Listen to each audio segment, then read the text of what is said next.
వంకాయ రొయ్యల గ్రేవీ తయారీ విధానం.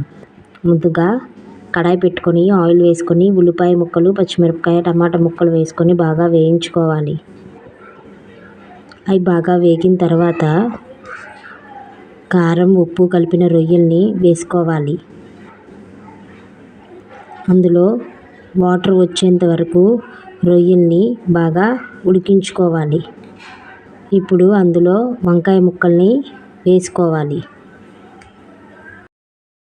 వంకాయ ముక్కలు మగ్గేంత వరకు మూత పెట్టుకొని బాగా ఉడికించుకోవాలి.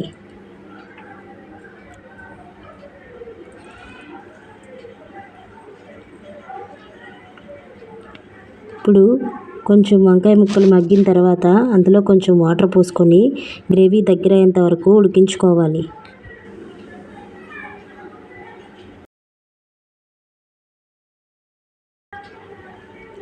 వంకాయ రొయ్యలు గ్రేవీ రెడీ.